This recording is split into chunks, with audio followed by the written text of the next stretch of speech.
Good morning. I'm Kirill Ilinski, managing partner of Fusion. Welcome to our fourth episode of Fusion Education series. Today we are hosting Matt Lundberg from Research Affiliates, and our previous episodes we met with our colleagues from Vanguard to talk about factor investing, from ARC to talk about themes and artificial intelligence, and from AQR to speak to us about quantitative strategies and in particular managed futures. If you missed any of these episodes, you can find them on our YouTube channel. Just go to YouTube, type Fusion Asset Management, that will give you our channel. So today, we are very lucky to speak with Matt Lundberg from Research Affiliates. Research Affiliates is a very interesting organization set up by Rob Arnold in 2005. So we have live track record from 2005. We overall in the products or rather in indices on which other product providers build their products. So now there is around $15 billion in terms of exposures. They work with some of top providers of investment products, including PIMCO, who we're going to host later this year in our series. For those who were monitoring our Fusion portfolios, you probably noticed that we had before Research Affiliate products based on Rafi indices, and that was to balance exposure to capital weighted indices by fundamental weighting. I will leave to James to speak about how we use Research Affiliates products in our portfolios. But for now, I'd like just to tell you a little bit about the firm. So firm, as I said, was to set up by Rob, and I always had a soft spot for Research Affiliates. First of all, because we do excellent investor lunches. Second, because Rob is an amazing speaker who is very prominent and articulate in terms of speaking of dangers of capital weighted indices and wonders of other economy-based fundamental weightings. So basically, instead of just following the crowd and clapping in the beauty parade, we're supposed to look at economics of the firms before deciding how much money we putting in. Research Affiliates published hundreds of research articles, and we being great fans of theirs, you can find hundreds of publications on their website. Some of them really easy to read, takes 15-20 minutes, and it's very cool stuff. So please check their website and see for yourself. We use their research in our investment decisions, in our research, and also in books which we write. So please let me welcome Matt, who is going to talk to us about fundamental weightings and dangers of capital weighted indices. Yeah. Thanks, Kirill, and lovely to be here with everyone. Just as a quick introduction, my name's Matt Lundberg, and I work in the distribution team here at Research Affiliates based out of London. So when I was speaking with Fusion about joining the webinar, we thought a really useful, a good use of everyone's time would be to kind of explore some of the inefficiencies with market cap weighting and how these can affect your portfolio and ways that you can combat these, such as fundamental indexation. So when you're thinking about traditional cap weighting and traditional indexing, often a lot of the time it's seen as diversified, neutral, and safe. But there is one big Achilles heel within cap weighting that many people aren't aware of, and that is that you are systematically forced to overweight the most overvalued companies and systematically forced to underweight the most undervalued companies. Now, this is because there is price connected in the weighting mechanism with market cap portfolios. And what we mean by this is that when a security has a price, the price of the security can obviously fluctuate within the market, and this price is directly related to the weight that it has in the portfolio. And therefore, the Achilles heel that we often see with cap-weighted indexing is that you are systematically forced to overweight the most overweight popular companies and underweight the most underweight companies. Now, what can be the issue with this is that you can have a concentration risk within the portfolio.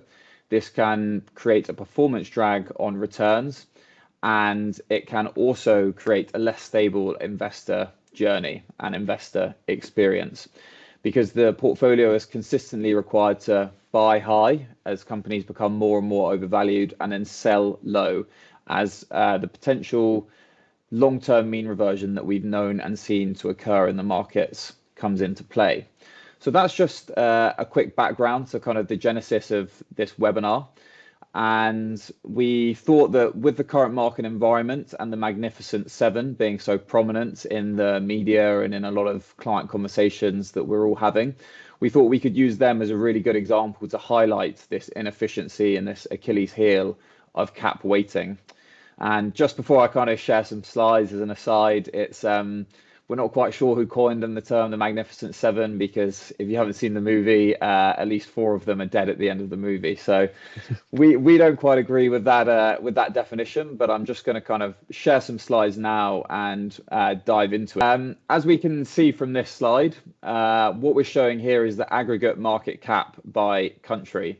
And you can see that the US is obviously the largest, excluding Magnificent Seven. And then what we've got is the Magnificent Seven, followed by China, Japan, and a list of other developed and emerging nations. But the key point here is that the Magnificent Seven constitute over 17.5 trillion in combined market cap, which places them above nearly every country, excluding the US.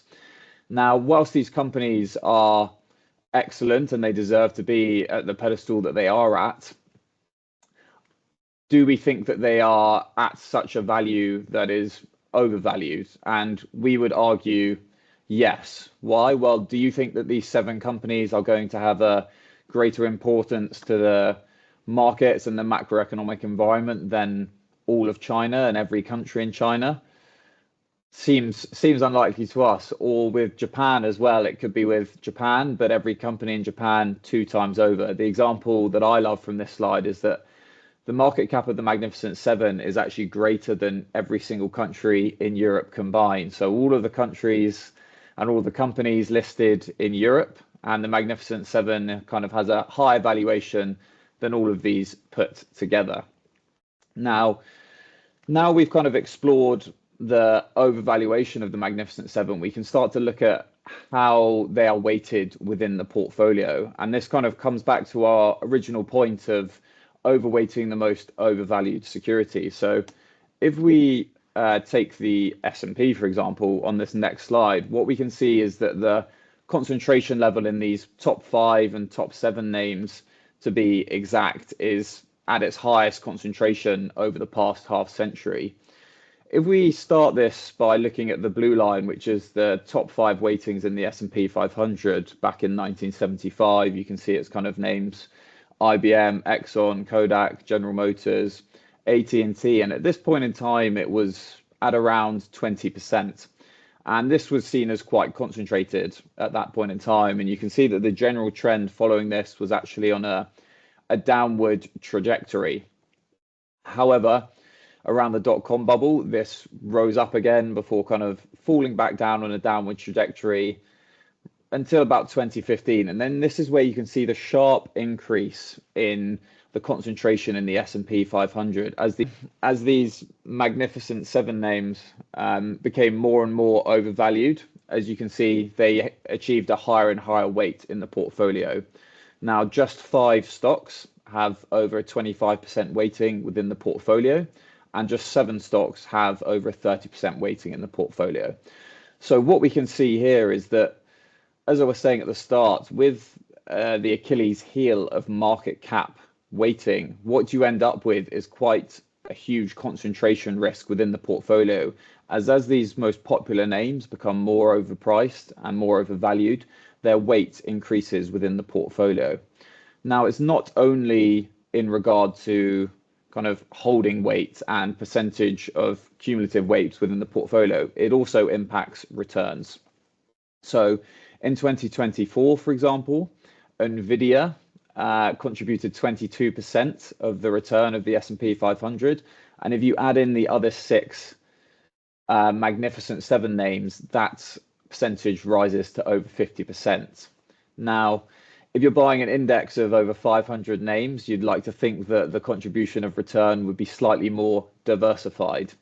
And obviously, not many people are going to have complained over the last 5 or so years as this performance has been exceptional, being driven by Nvidia, being driven by the Magnificent Seven.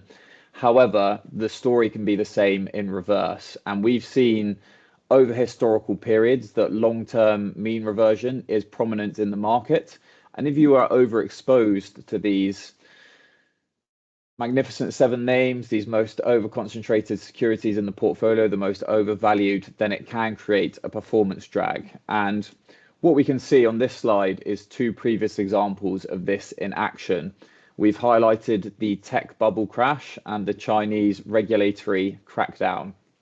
And what you can see is that the blue line is the cumulative return of the average stock in the index, and the grey line is the cumulative return of the index itself.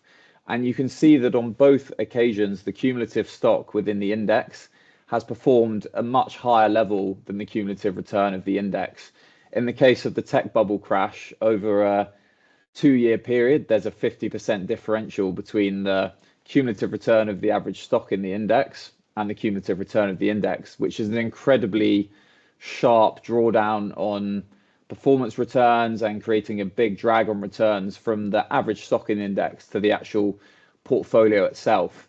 And what we like to do here is just highlight that this is the inefficiency with market cap weighting, is that when you have this over allocation to the most overvalued, overpriced, the most popular securities within the index, that they can create an enormous performance drag when they revert to their long-term means, or when there's a pop in what could be a potential bubble.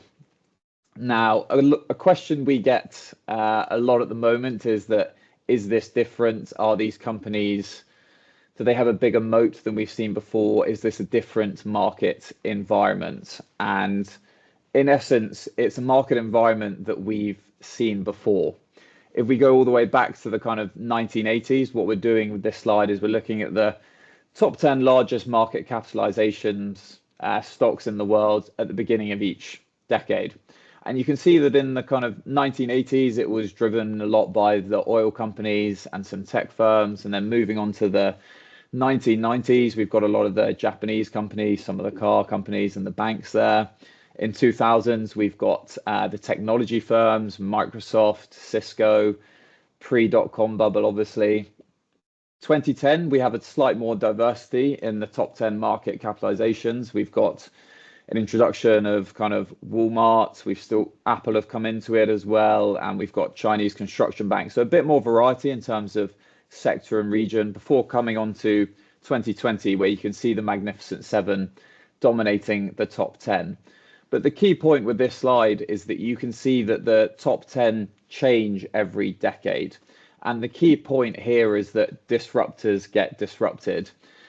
In each of these decades, I'm sure a lot of the feedback and a lot of the view at that point in time would have been that these companies were impenetrable, their moats were very secure, and that they would be the ones driving the economy and driving the world forward. If we pop back to 2000, for example, pre-dot-com bubble, there was a lot of hype about how internet was going to kind of revolutionize the world. And it has done. It's made a huge difference to how we operate and how we do everything. But it wasn't necessarily as quickly as people were anticipating in that period. And it wasn't necessarily just those companies that have done it there. For example, Lucent Technologies is on that list there. And by 2006, it had been acquired by a French firm, which is an incredibly short time to be in the top 10 largest market capitalization stocks and then to be acquired. And if we think about 2020 now, with a lot of talk around AI and how it's going to revolutionize the world we live in, we think that it potentially could do this. But is it going to be these companies that are driving it forward, and is it going to be as quick as this? We aren't quite sure, but history wouldn't suggest so. If you look at 2020 and 2025 now, you can actually already see that 3 of the names have moved off the list in terms of Alibaba, JP Morgan, and Visa, and they've been replaced by Broadcom, Tencent, and Tesla. So you can already see some changes in the top 10, and I think what January showed with DeepSeek as well is that maybe Nvidia's and the Magnificent Seven's moat is not as great as they thought. So kind of what we've covered with these last few slides is we've tried to highlight how market cap strategies can be overweight the most over-popular securities. So as these companies become more popular and more in demand with the market and with investors, their price rises and they become more overvalued, but this weight becomes greater within the portfolio. And what this can do is it can create a concentration bias that can then create a performance drag. And we've seen that this is a scenario and a market structure that we've seen previously, and quite a lot of the time, what's often ended up happening is that these companies have been disrupted by other disruptors, and being overexposed to these companies has created a performance drag on returns. So how can you mitigate this? How can you work against this? And the way that we would like to think you can do this is by fundamentally weighting a portfolio. And what we mean by fundamentally weighting a portfolio is that you create a stable anchor to trade against the shifting market's expectations. You're trying to create the portfolio weights using financial metrics. So this could be sales, it could be cash flows, it could be dividends or buybacks, or any financial metric you decide, and it could be a combination of all of those as well.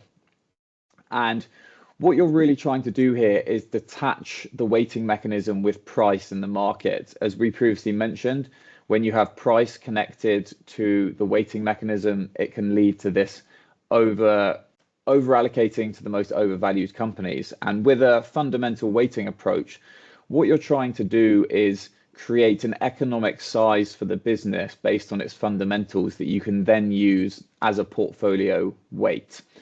And what this means is you're still getting exposure to all of these top 10 companies that we can still see on the slides, but you're just getting them more in line with their economic weight and their economic value. And what you find here is that this mitigates against the performance drag that we see with market cap indexes, because you are not as adverse to the mean reversion on the top end as we see the drag when these overvalued companies revert back to their mean. But you also have a slightly higher weight in some of these undervalued companies that have been ignored by market capitalization and underweighted. So you can kind of capture their mean reversion as they rise back up. So how does this portfolio look in comparison? Well, if I showed you this kind of slide without the title headings, I'm sure many people would think that the index portfolio is on the right, when in reality, it's the one on the left. And what you can see is that with cap weighting indexing, you often get these sharp peaks and troughs as the market moves towards these popular companies. I think the dot-com bubble is a really nice example here. If we go for that kind of lighter blue color in the middle of the left-hand chart, you can see a large spike up in the technology section around the dot-com bubble before sharply falling down. So this will not only impact the performance drag on returns that we've already explored, but it's also an impact on the investor experience. You can see it's not a particularly stable ride. Most people, as I mentioned at the start, would assume that cap weighting index is relatively stable and diversified, but you can see here that there are sharp increases and then reductions in sector allocations. Similarly, if we look at technology now, on the cap weighted side, you can see that it's actually squeezing the energy allocation quite a lot, and the technology allocation is the largest by far. And we obviously know that the Magnificent Seven are there, and we've explored their overweight in the portfolio. But here's a really nice way to demonstrate that on a sector basis as well. Now, if you look on the right-hand side with a fundamentally weighted portfolio, you can see that the investor journey is much smoother. You don't have these sharp peaks and troughs. And as you're creating a portfolio that is trying to represent something that is more akin to the macroeconomic environment, you see that the shifts are much more gradual. Yes, again, looking at technology, you can see that its weight is increasing, but it's increasing steadily as the fundamentals are increasing and as its increase is more pronounced in the macroeconomic environment that we live in outside of the markets.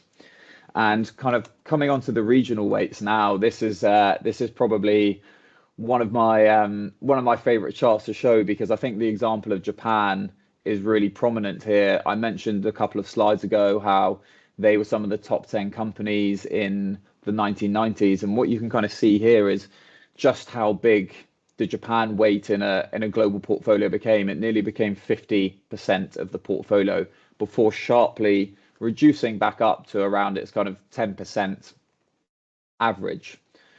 Again, on the right-hand side with a fundamental portfolio, what you can really see is that it's a much smoother journey.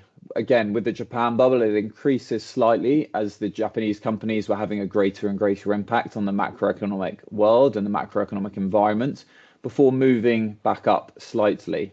But again, none of this sharp kind of up and down movement that we see in the cap weighted portfolios.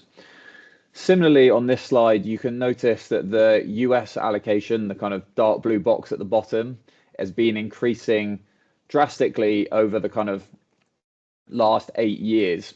And that again is to do with kind of overweight to the Mag 7 and the US technology rise. This is a kind of conversation that we are having a lot with investors, and the overweighting to the US and the overweighting to the Magnificent 7 in particular. Similarly, if you look across to the fundamentally weighted portfolio, what you can see is that it does have a large allocation to the US, but it's coming up to the 50% mark. It's more diversified and the journey is also smoother. Yes, the allocation is increasing, but it's increasing as the importance of the US economy increases to the global macroeconomic environment. So to just quickly summarize on the fundamental index side of it, what you are trying to do is create a portfolio that is detached from the pricing aspect in the weighting mechanism. You are creating a portfolio based on company fundamentals and creating a portfolio that is more in line with the macroeconomic environment as opposed to the market perception. So you are having companies in at size, you're having sectors in at their size, you're having regions in at their size that is relevant to their macroeconomic importance as opposed to their market perception importance.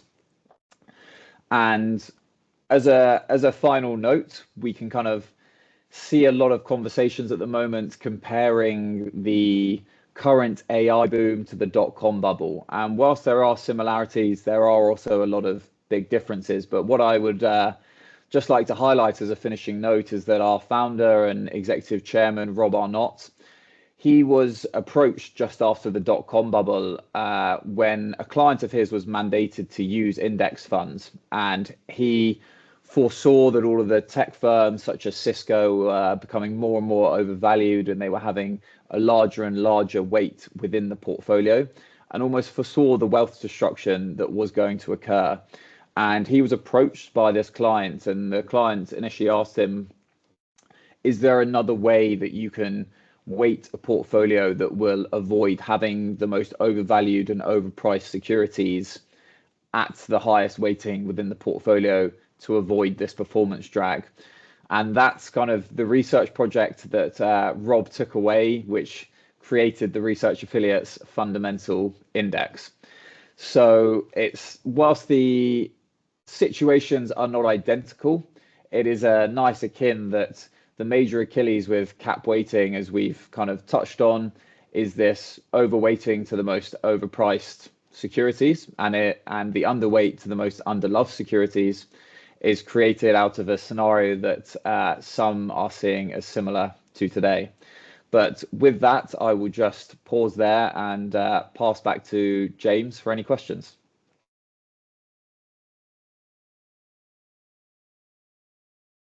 So we'll now head back and speak to Matt for some questions, which I have for you.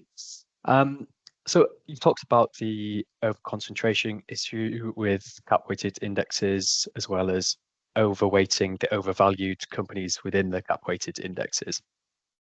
Whereas people might see them as, diversified tools. Another misconception that I've seen with cap-weighted indexes is that people view them as purely passive strategies, whereas they can actually be quite active, particularly at the margin in terms of adding and deleting companies. What effect does this have on the overall portfolio, and can it act as a drag on performance? Yeah, I think that's a really interesting question, James, and it's something that we've done a lot of research into. And you're completely right. It kind of goes back to my opening point around how indices are often in cap weighting indexing is often seen as stable. It's often seen as neutral. It's often seen as diversified, but it is actually more active than many people think around the rebalancing date. Now, naturally, the portfolio is going to have to rebalance around this period anyway, but some of the trading around it is slightly more active in nature. But the bigger thing that I would like to highlight around there is actually the performance drag that's created by what's being added and what's being deleted into the index. So I'm just going to pop open the presentation again, because there was another slide that we had in the appendix that could be useful here. And it kind of goes back to the initial point that we were talking about at the start about overweighting the most overvalued, and underweighting the most undervalued. And this is kind of similar with additions and deletions, is that when a stock that's near or just outside of the index is doing really, really well, it will then be looked at for inclusion and then could potentially be included. And what you can see by this kind of bottom gray line initially is that stocks right before they get added to the S&P index, for example, perform really, really well. And they perform really well in the days before the announcement date. And then kind of following the announcement date and the trading date, they start to plateau. And then kind of in the days following the trading date, they kind of continue this plateau. And similarly with discretionary deletions, if they're not performing very well, they're kind of falling in size, they're looking to get removed from the index, well, they're kind of falling, you can see. And then just before the announcements, they kind of continue to fall, the trading happens, and then you see a sharp rebound within them as well. So you can see that this active side of passive investing is kind of connected to the earlier point that we were making, is that as companies become more overvalued and you're designing a portfolio that's got price in the weighting mechanism, what you're actually doing is, as well as overweighting the most overvalued and underweighting the most undervalued, as we've kind of said a fair bit in the session, you're actually adding and removing on a similar level as well. You're kind of removing the stocks that are looking the most attractive and you're adding the less attractive in terms of their valuation. Mm-hmm. Thanks, Matt. I've also got a question to do with the performance, the sort of long-term performance of the fundamental indexing strategy. So with your quarterly rebalancing back to the fundamental weights, the Rafi strategy is effectively an anti-momentum contrarian trade. Given this, we'd expect the strategy to underperform in bull markets and then outperform in volatile market conditions. In terms of long-term performance, has the outperformance in volatile or bear markets justified the underperformance in the bull market periods? This is a question that I obviously really like to receive, because I get to highlight how great the strategy is. So thank you for that question. I mean, I do completely agree with you. It is a contrarian strategy. The Research Affiliates Fundamental Index is always trading against the market shifting expectations. So it's selling out of what's become expensive and buying into what's cheap. Now, what we see with the index is that it, as I mentioned earlier, it still has exposure to these magnificent 7 companies, just more in line with their economic weight. So we are still capturing some of the return of these companies, but simply we're taking the return of Nvidia, we're saying thank you very much, and then we're trimming its weight back down to its fundamental weight, and then we're kind of allocating that to some of the more undervalued securities. So what you find here is that in a bull market, in a heavy concentration market, such as now with the Mag 7, we're going to slightly trail the index in the short term. But what you'll notice is that in the long run, and when the mean reversion that we've spoken happens and occurs, this happens very quickly and very aggressively.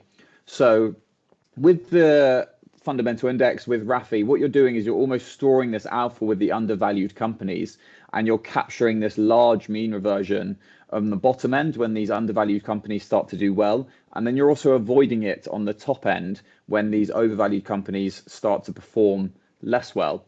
And what this means is that over the long run, you see an outperformance of kind of 1.5% to 2% per annum with the fundamental index relative to cap-weighted index strategies. So depending on the market environment, the strategy will actually shift further in line with the market if there's not too much concentration and the market's kind of not too dislocated. And then when the market becomes more dislocated and you see this higher concentration, what you'll see is the strategy will move further into these undervalued companies, almost store up the alpha and then capture the return when the market mean reverts. So over the long run, we see the strategy outperforming cap-weighted indexes, yes. Okay, nice. Thank you. My next question is to do with more to do with investment philosophy in terms of the efficient markets hypothesis. So in efficient markets where prices fully reflect all information, you only need to hold the market cap weighted index, which is obviously the most optimum solution. By choosing to hold a fundamental weighted index instead, are we saying that markets are not efficient? I'm trying to figure out the best way to kind of start this answer, but in essence, yes, we are.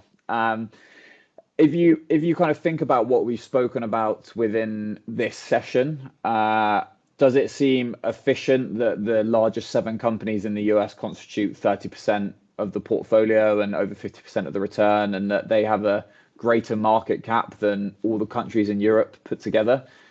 Doesn't seem particularly efficient on our side. If we think back to kind of around COVID, we had the GameStop scenario where one Reddit user wanted to kind of short squeeze on GameStop, and suddenly it kind of went up 17-fold in 2 weeks. And then you also have Zoom Mobility, it quadrupled in 6 months because everyone thought it was Zoom technology. So to us, you have to kind of think about the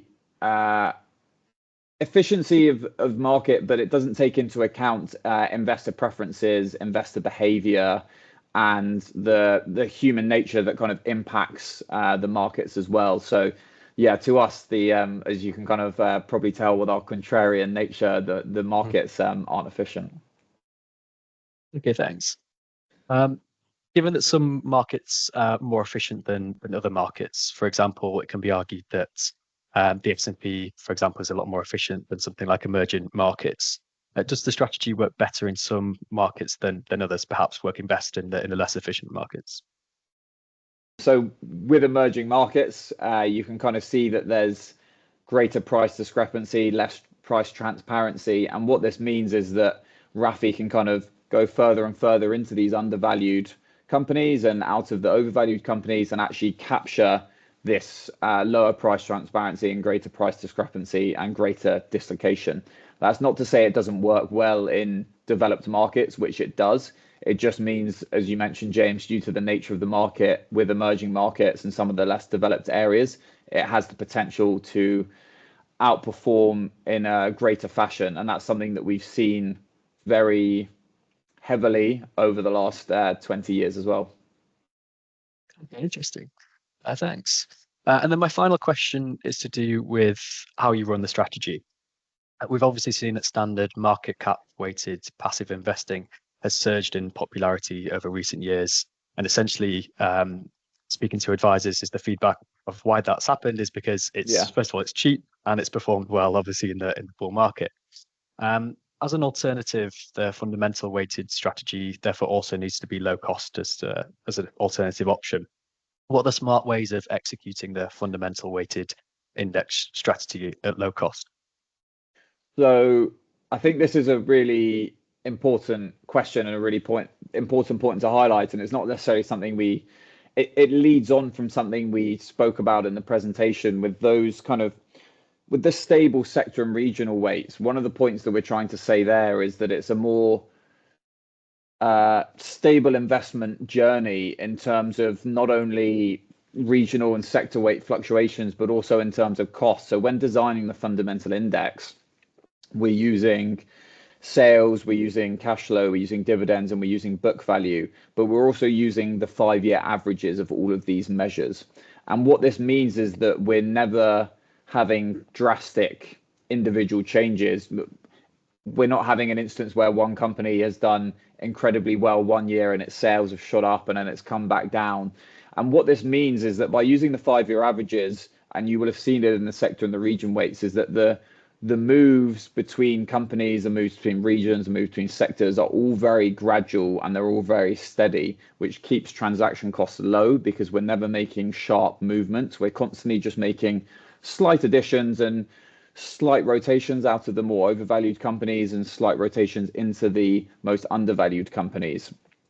And with this as well, what we do in terms of rebalancing to capture this rebalancing alpha is we use a quarterly staggered rebalance. So we split the portfolio essentially into 4 tranches, and each quarter we will rebalance one tranche back to its reconstitution weights. And what this means is that it allows us to capture some of the run of the market, but then rebalance back to the fundamental weight to kind of capture the rebalancing alpha as and when that occurs as well.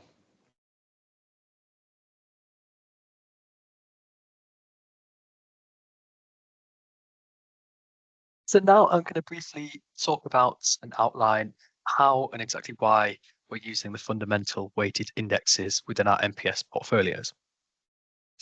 So we're currently using the Research Affiliates Fundamental Indices, or Rafi, products within our MPS portfolio ranges within the Optima range and the active range of our portfolios, as we really like the strategy as an alternative to standard market cap weighted indexes given current market conditions. So standard market cap weighted indexes are excellent tools in bull markets. So they provide cheap, low cost beta exposure with inbuilt momentum. So while market cap weighted index funds are labeled or known in the industry as purely passive instruments, they're effectively momentum strategies, as their market cap weighting prioritizes larger companies that have performed well, meaning that they achieve higher weighting, which means they attract larger flows, and this creates a self-reinforcing cycle, which drives up the value of these large cap stocks. And all of this is brilliant in a bull market. However, now we're starting to see signs the market is perhaps toppy or frothy with very high valuations. So if we take the S&P 500, the main US index as an example, and actually I'll just pull up a quick chart. This chart is taken from the JP Morgan Guide to the Markets 2025 Q4 edition deck. And what we can see here is subsequent 5-year annualized returns for the S&P 500 index, given the level of the forward P ratio. So given the valuation level, what's the future 5-year annualized return? And as we can see highlighted the current level, which is 22.8 times the valuation. And as we can see that in no other previous time, when starting from today's level of valuation, has the index gone on to produce a positive 5-year annualized return.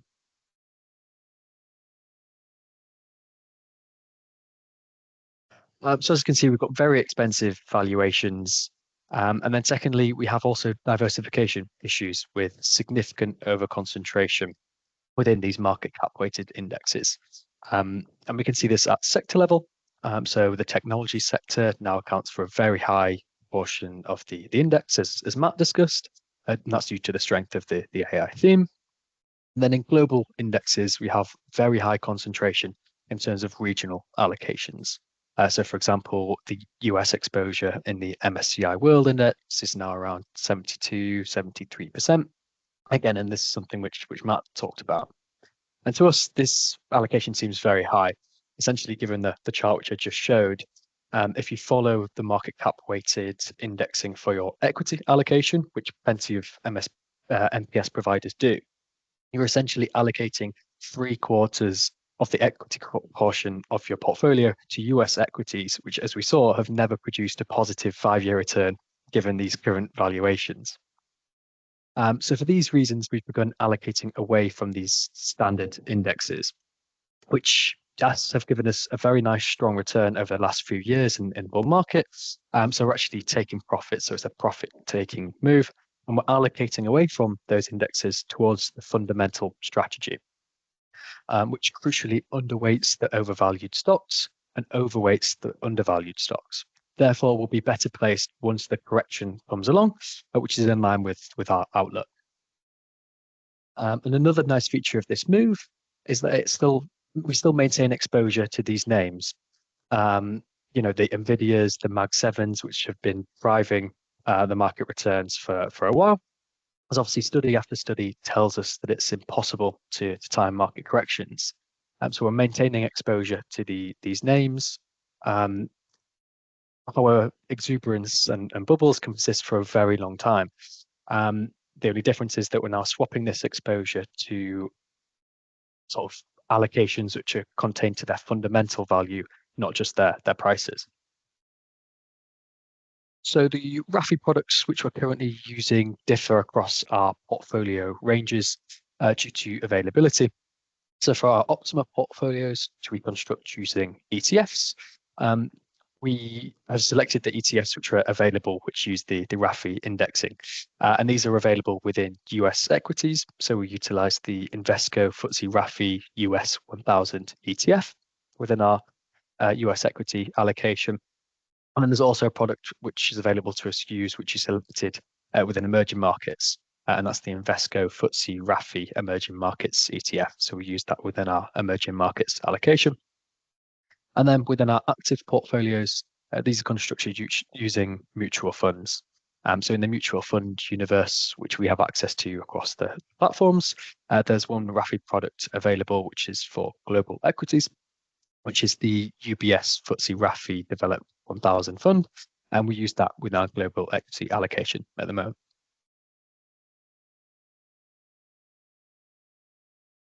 Thank you, James. Thank you, Matt.